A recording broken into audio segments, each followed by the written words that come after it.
ഒരു വൃത്തത്തിൻ്റെ വ്യാസം 6 മീറ്റർ ആണെങ്കിൽ അതിൻ്റെ ചുറ്റളവ് കണ്ടെത്തുക. The diameter of a circle is 6 metre. Find its perimeter. Okay, perimeter അല്ലെങ്കിൽ സർക്കംഫറൻസ് അറിയാലോ. ഓക്കെ, ഇനി അറിയേണ്ട കാര്യം റേഡിയസ് നമ്മൾ പഠിച്ചു. എന്താണ് ഡയമീറ്റർ എന്ന് പറഞ്ഞാൽ? വ്യാസം എന്ന് പറഞ്ഞാൽ ഒരു സെൻറ്റർ പോയിൻ്റ് ഉണ്ട്. അവിടെ നിന്ന് ആ പോയിൻറ്റിലൂടെ വൃത്തത്തിലൂടെ വരയ്ക്കുന്നൊരു വര, അതാ ഈ ഒരു വര തന്നെയാണ്. ആ പോയിൻറ്റിലൂടെ കടന്നു പോകുന്ന വൃത്തത്തിൻ്റെ രണ്ട് വശങ്ങളിലോട്ടും വരയ്ക്കുന്ന വര. ഇവിടെ ഒരു ഓറിയോ ബിസ്ക്കറ്റ് ഉണ്ട്, നോക്കിയോ. ഓറിയോ ബിസ്ക്കറ്റിൻ്റെ സെൻറ്റർ ഞാൻ തൊട്ടു. ഇവിടെ നിന്ന് സാറ് ഇതൊന്ന് വ്യാസമാണ്, ഇത് വ്യാസമാണ്, ഇത് വ്യാസമാണ്. ഇങ്ങനെ എല്ലാം കൃത്യമായിട്ട് നിങ്ങൾ വരച്ച് കഴിഞ്ഞാൽ പോയിൻ്റ്, സെൻറ്റർ പോയിൻ്റ് ഉണ്ടല്ലോ, അതിലൂടെ കടന്നു പോകുന്ന വര, അതിനെയാണ് വ്യാസം എന്ന് പറയുന്നത്. ഈ 6 മീറ്റർ വ്യാസമുണ്ട് അല്ലേ. അപ്പോൾ ഇതിൻ്റെ പകുതി ആയിരിക്കും എന്ത്? ആരം എന്ന് പറയുന്നത്. ഇതിൻ്റെ പകുതി എടുത്താൽ മതിയല്ലോ, അതാണ് റേഡിയസ്. നമുക്ക് ചുറ്റളവിൻ്റെ ഇക്വേഷൻ എഴുതാം. പെരിമീറ്ററിൻ്റെ ഇക്വേഷൻ നിങ്ങൾ ഫുൾ എഴുതാം. പെരിമീറ്ററിൻ്റെ ഇക്വേഷൻ 2πr, 2 ഇൻറ്റു 2 ആണ്, പൈ ഇൻറ്റു റേഡിയസ് എത്രയാണ്? 6 ആണ് വ്യാസമെങ്കിൽ അതിൻ്റെ ആരം എത്രയാണ്? അതിൻ്റെ പകുതി എടുത്താൽ പോരെ. അപ്പോൾ അങ്ങനെ പകുതി എത്രയായിരിക്കും? 3 ആണ്. നോക്കിയേ, 2 multiplied by pi multiplied by 3. 2 ഗുണിക്കണം പൈ ഗുണിക്കണം 3. 2 3 ഗുണിച്ചാൽ 6 അല്ലേ. പിന്നെ ആരും കൂടി ഉണ്ട്, ഒരു പൈയും കൂടി ഉണ്ട്. 6 പൈ ആൻസർ ഉണ്ട്. നോക്കിയേ, യെസ്, ഓപ്ഷൻ എ 6 പൈ ആണ് നമ്മുടെ ആൻസറായിട്ട് വരുന്നത്. Okay, got it. Simple question ആണ്. അടുത്ത ക്വസ്റ്റ്യനിലോട്ട് പോകാം.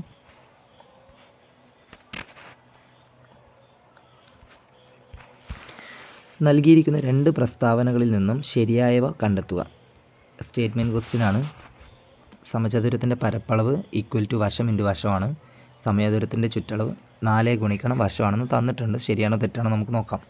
Identify the correct option after reading the given statements. Okay, വായിച്ചതിന് ശേഷം സ്റ്റേറ്റ്മെൻറ്റ്സ് വായിച്ചതിന് ശേഷം എന്ത് ചെയ്യണം? കറക്റ്റ് സ്റ്റേറ്റ്മെൻറ്റ്സ് ഐഡൻറ്റിഫൈ ചെയ്യണം. ഓപ്ഷൻസ് ഇപ്പം സാറ് നോക്കുന്നില്ല, അതിൽ ഓപ്ഷൻസ് പലതരത്തിൽ തന്നിട്ടുണ്ട്. 1 2 ശരിയാണ്, 2 1 ശരിയാണെന്നൊക്കെ പറഞ്ഞാൽ പലതരത്തിലുണ്ട്. എനിവേ നമുക്കിത് ശരിയാണോ അത് നോക്കാം. സമചതുരത്തിൻ്റെ പരപ്പളവ്, സമചതുരം എന്ന് പറഞ്ഞാൽ എല്ലാ വശവും ഈക്വൽ. ഫോർ എക്സാമ്പിൾ, സാർ ഇവിടെ ഇത് അമൽ എന്നാണ് എടുത്തേക്കുന്നത്. അമൽ, വെറുതെ പറയുകയാണേ, അമൽ. അപ്പോൾ ഇവരും എന്ത് തന്നെയായിരിക്കും? അമലായിരിക്കും. ഇതും എന്ത് തന്നെയായിരിക്കും? അമൽ തന്നെയായിരിക്കും. ഇതും എന്ത് തന്നെയായിരിക്കും? എക്സാമ്പിൾ എല്ലാം ഒരുപോലെയാണെന്ന് ഉദ്ദേശിച്ചത്, എല്ലാ ലെങ്ത്തും. ഇതിൻ്റെ സമയത്തിൻ്റെ പരപ്പളവ് സൈഡ് ഇൻറ്റു സൈഡ് അല്ലേ? യെസ്, നമ്മൾ പഠിച്ചിട്ടുണ്ട്, വശം ഇൻറ്റു വശം. അതായത് ഒന്നാമത്തെ ശരിയാണ്. രണ്ടാമത് പറയുന്നത് അതിൻ്റെ ചുറ്റളവാണ്. നോക്കിയേ, എത്ര അമൽ ചേർന്നാലാണ് അതിൻ്റെ ചുറ്റിലുള്ള അളവ് കിട്ടുക?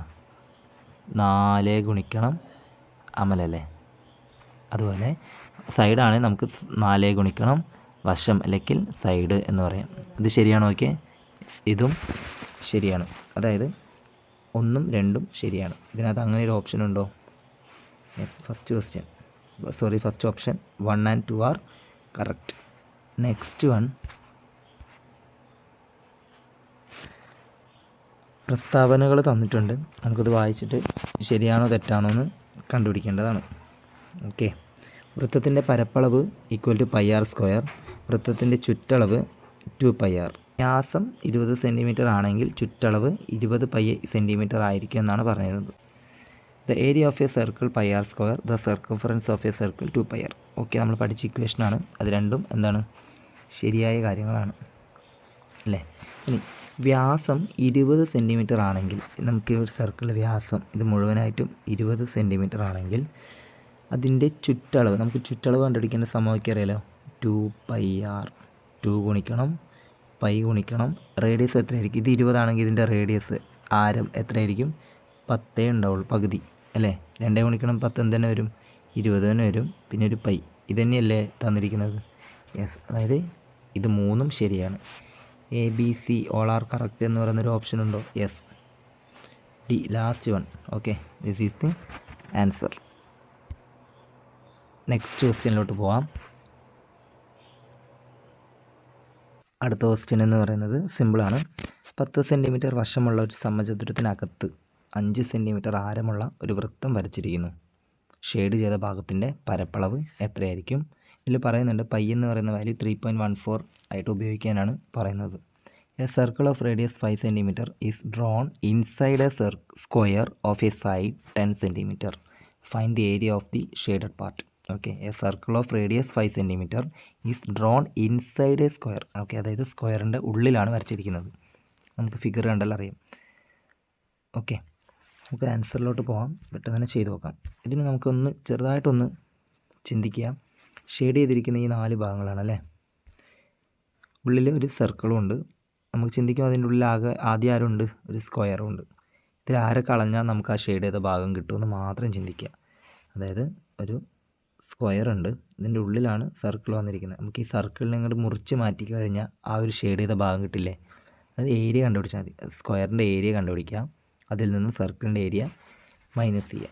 അപ്പോൾ നമുക്ക് ആൻസർ കിട്ടുന്ന ഇത്രയേ ഉള്ളൂ, area of square minus area of circle ചെയ്താൽ മതി. ഓക്കെ, മനസ്സിലായോ?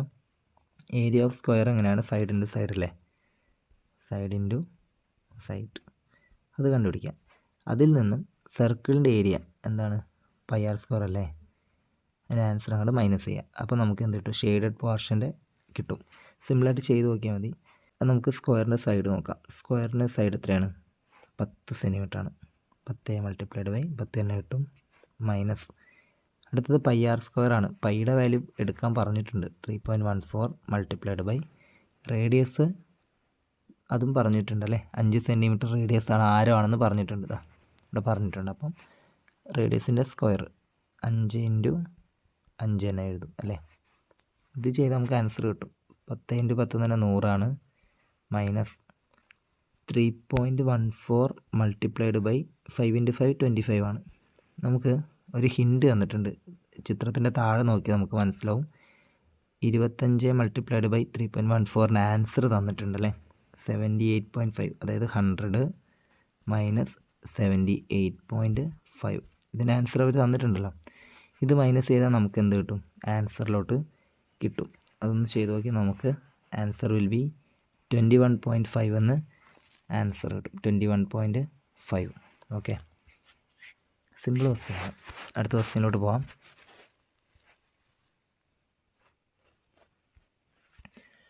ഒരു ത്രികോണത്തിൻ്റെ വിസ്തീർണം 12 സെൻറ്റിമീറ്റർ സ്ക്വയർ, പാദം 3 സെൻറ്റിമീറ്ററുമാണ് എങ്കിൽ ഉയരം കണ്ടെത്തുക. The area of A triangle is 10 centimetre square and it's base is 3 centimetre. Find the corresponding height. നമുക്ക് തന്നിരിക്കുന്ന ഇതിൻ്റെ വിസ്തീർണം തന്നിട്ടുണ്ട് 12 ആണെന്നും, പാദം 3 ആണല്ലേ. അടിഭാഗത്ത് എത്രയാണ്? 3 സെൻറ്റിമീറ്റർ ഉണ്ട്. ഇതിൻ്റെ വിസ്തീർണമുണ്ട്. നമുക്ക് ഏരിയ കണ്ടുപിടിക്കേണ്ട സമവാക്യം അറിയാലോ. ഏരിയ അല്ല തന്നത്, വിസ്തീർണം തന്നത്. ഏരിയ എങ്ങനെയാണ് കണ്ടുപിടിക്കുന്നത്? ഹാഫ് ഇൻറ്റു ബേസ് ഇൻറ്റു ഹൈറ്റാണ്. നമുക്ക് നോക്കാം. ഏരിയ തന്നിട്ടുണ്ടോ? യെസ്, 12 തന്നിട്ടുണ്ട്. Equal to half into base തന്നിട്ടുണ്ടോ? യെസ്, 3. ഹൈറ്റാണ് തന്നിട്ടുമില്ല. നമുക്ക് ഹൈറ്റായിട്ട് തന്നെ എഴുതാം. ഇതിൽ നോക്കി നിങ്ങൾ ആരെയാണ് കണ്ടുപിടിക്കേണ്ടത് നോക്കി നോക്കിയേ. ഈ ഒരു ഹൈറ്റിനെയാണ് കണ്ടുപിടിക്കേണ്ടത്. നമുക്ക് ശല്യങ്ങളായിട്ടുള്ള 3നെയും 2നെയും നമുക്ക് ഇങ്ങോട്ടേക്ക് 12ൻ്റെ ഭാഗത്തോട്ടേക്ക് അയക്കാം അല്ലേ. അപ്പോൾ ഓൾറെഡി ഇവിടെ ഒരു 12 ഉണ്ട്. താഴെ ഡിവൈഡഡ് ബൈ 2 ഇങ്ങോട്ടേക്ക് വരുമ്പോൾ എന്താവും? മൾട്ടിപ്ലൈഡ് ബൈ 2 ആയിട്ട് മാറും, അറിയാലോ. നെക്സ്റ്റ് മൾട്ടിപ്ലൈഡ് ബൈ 3 എന്ന് പറയുന്നത് ഇങ്ങോട്ടേക്ക് വരുമ്പോൾ എന്താവും? ഡിവൈഡ് ബൈ 3 എന്ന് വരും. പിന്നെ റൈറ്റ് സൈഡിൽ ആര് മാത്രമേ ഉള്ളൂ? ഹൈറ്റ്. ഇതാണ് ഹൈറ്റിൻ്റെ ആൻസർ. നമുക്ക് നോക്കാം. 12 ഇൻറ്റു 2 എത്രയാണ്? 24. 24നെ 3 കൊണ്ട് ഹരിക്കുക. അല്ലെങ്കിൽ എളുപ്പത്തിന് 3നെയും 12നെയും ക്യാൻസൽ ചെയ്യാം. ഇത് ഒരു 3 3ആണ്. ഇവിടെ 3 12 ആണല്ലേ. പിന്നെ ആരേ ഉള്ളൂ? 4 ഇൻറ്റു 2 8. അതായത് ഹൈറ്റ് എന്ന് പറയുന്നത് 8 സെൻറ്റിമീറ്റർ ആയിരിക്കും. ഓപ്ഷനിലുണ്ടോ? Yes, B. അടുത്തത് നമുക്ക് ഇന്നത്തോടെ ക്വസ്റ്റ്യൻസ് കഴിഞ്ഞു. അടുത്തൊരു ക്വസ്റ്റ്യൻ എന്ന് പറയുന്നത് നിങ്ങൾ ചെയ്തു നോക്കുക. ഒരു ത്രികോണത്തിൻ്റെ പാദം അതിൻ്റെ ഉയരത്തിൻ്റെ ഇരട്ടിയാണ്. നിങ്ങളൊന്ന് ചെറുതായിട്ടൊന്ന് വർക്കൗട്ട് ചെയ്ത് നോക്കുക. ഒരു ത്രികോണത്തിൻ്റെ പാദം എന്ന് പറയുന്നത് അതിൻ്റെ ഉയരത്തിൻ്റെ ഇരട്ടിയാണ്. ത്രികോണത്തിൻ്റെ വിസ്തീർണം 121 സെൻറ്റിമീറ്റർ സ്ക്വയർ ആണെങ്കിൽ പാദവും ഉയരവും കണ്ടെത്തുക. Question: the base of A triangle is twice it's height if the area of A triangle is 121 centimetre square.